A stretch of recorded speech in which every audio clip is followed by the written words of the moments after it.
Classificação indicativa. Livre para todos os públicos.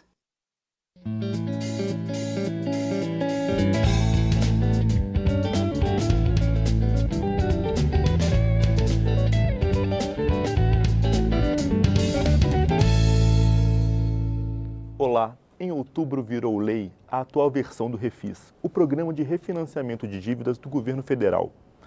Parte da equipe econômica diz que o benefício vai custar R$ 4 bilhões em renúncias fiscais em 2018, mas o governo defende que a medida é necessária para garantir a sobrevivência de empresas que passam por dificuldades por causa da crise econômica.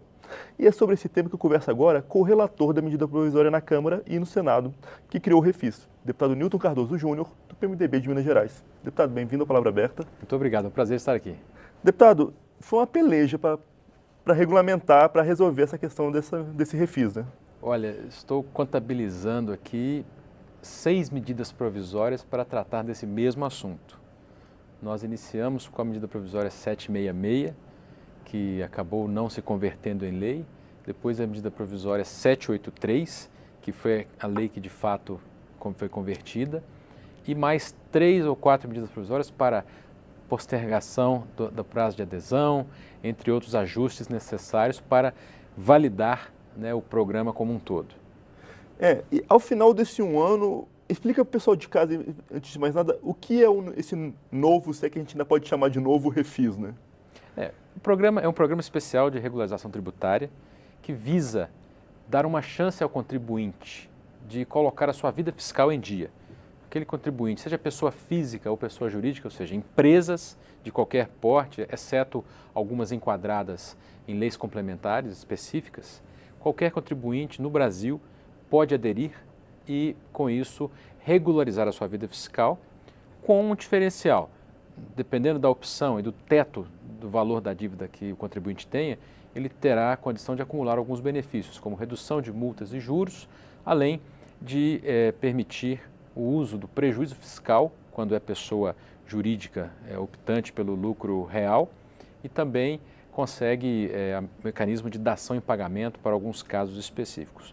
Portanto, é uma solução que visa realimentar a economia e garantir a capacidade de investimento e de geração de emprego dessas pessoas jurídicas e, para as pessoas físicas, um alento no momento de crise. Então, esse Refis não é relacionado diretamente àquele que a gente ouviu muitos anos atrás, né, no governo Fernando Henrique, que era para salvar grandes empresas. Ele serve para todo tipo de gente. Eu entendo que o Refis, desde a sua primeira concepção, que acredito que tenha sido no ano 2000, ele vem atendendo diferentes setores. Quando nós assumimos essa meta, essa missão de cuidar dessa medida provisória 766 e agora 783, nós entendemos que não pode acontecer direcionamento, nunca pode acontecer isso no Congresso. E não foi assim que nós o tratamos. Nós tratamos como uma lei que pudesse ser usufruída por toda a sociedade. E entendo que o resultado do projeto de lei de conversão foi exatamente esse. Agora, deputado, a versão que foi, no fim das contas, sancionada pela Presidência da República tem alguns vetos em relação ao que foi votado aqui no Congresso, né? Sim. Na verdade, nós sofremos, desde o primeiro texto concebido até o texto convertido em lei, uma desidratação enorme.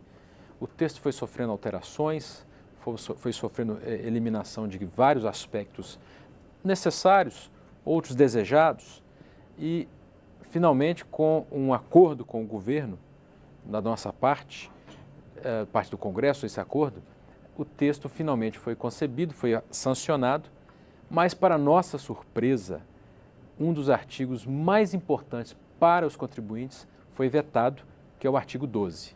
Explica para a gente exatamente do que trata. Muito bem. Quando o contribuinte resolve fazer adesão ao programa de parcelamento, ele recebe, nas condições previstas pela lei, uma redução dos valores das multas e dos juros. O artigo 12, ele visa proteger o contribuinte, algo que vem acontecendo em todos os refis anteriores, proteger o contribuinte que essa redução não poderá ser tributada. O veto ao artigo 12 rompe este acordo, porque foi acordado com o governo a manutenção desse acordo, e com isso, com o veto, o contribuinte poderá sofrer a tributação da redução da multa e dos juros. Ou seja, ele vai pagar mais do que ele pagaria. Ele vai pagar imposto em cima de uma redução de multa e juros. E o senhor aparentemente chegou a dizer numa entrevista que a intenção é tentar derrubar esse veto aqui no Congresso, né? Tentar não, eu acredito que nós vamos derrubar esse veto, pois descumprimento de acordo no Congresso nunca costuma dar muito certo para quem descumpre. Portanto, nós estamos empenhados, estamos conversando com todas as lideranças, conversando com o próprio governo, para que haja um entendimento de que isso não precise virar uma negociação, não precise virar uma disputa, e que vá para uma eventual sessão do Congresso que discuta o veto, que vá já com um acordo respeitado. Entendo que não haverá dificuldades para isso, principalmente porque não se trata de um descumprimento de acordo por parte do governo. Eu estou me restringindo à equipe econômica que, infelizmente, está criando esse hábito, o mau hábito, de não honrar os compromissos. Agora, deputado, é importante explicar, pessoal, existe algum perdão de dívida nessa história ou é um refinanciamento? O pessoal de casa entender bem. Muito bem.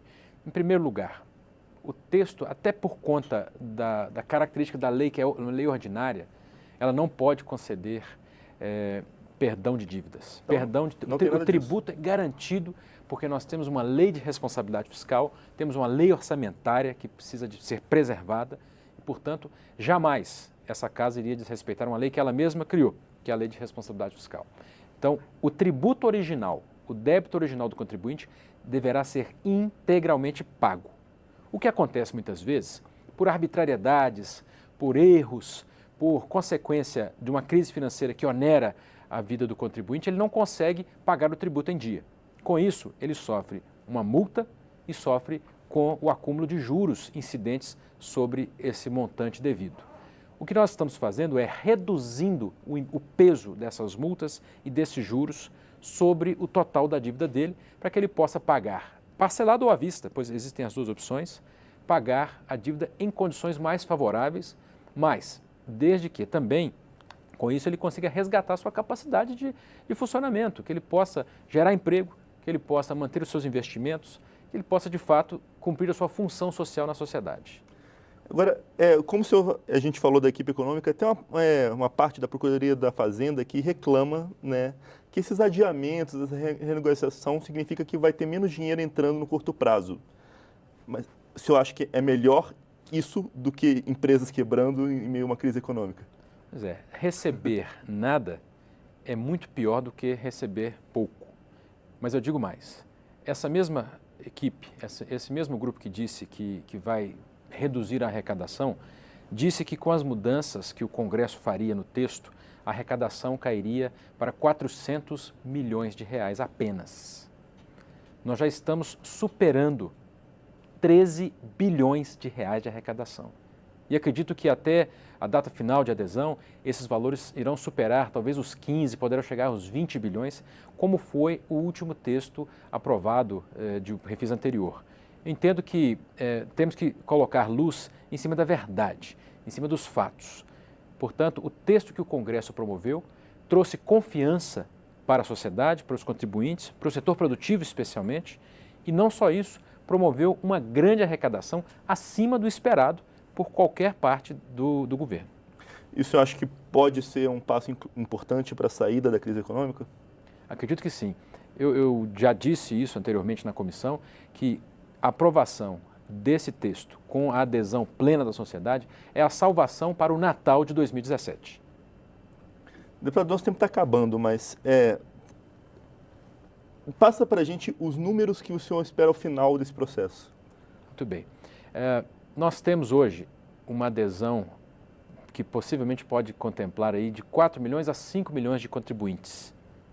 Ou seja, aqueles contribuintes que devem até 15 milhões de reais de dívidas, pessoas físicas ou jurídicas, esses contribuintes poderão aderir em condições favoráveis, de redução de multas e juros, poderão utilizar do prejuízo fiscal, que é uma solução contábil que já existe no Brasil há mais de 30 anos e que poderá ser utilizado para compensar parte desses débitos. E com isso o contribuinte terá um alívio fiscal muito grande.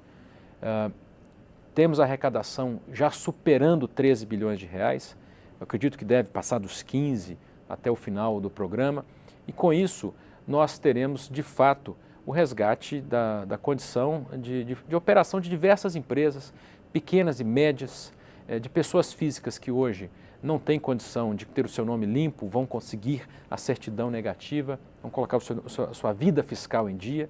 Um grande benefício para a sociedade que o Congresso Nacional, pela Câmara dos Deputados e pelo Senado, conseguiu viabilizar e, sem nenhuma dúvida, daqui para frente outras missões equivalentes virão. Então, na visão do senhor, é uma novela com final feliz. Final muito feliz, apesar de não ter sido o texto desejado, foi o texto possível e um texto que hoje traz, de verdade, um grande benefício para toda a sociedade brasileira. Deputado, obrigado pela sua presença. Eu que agradeço. A gente que agradece, deputado. Eu sou Juliano Pires e este é o Palavra Aberta. Você pode conferir esta e outras edições do programa no site câmara.leg.br/Palavra Aberta. A gente fica por aqui. Até mais.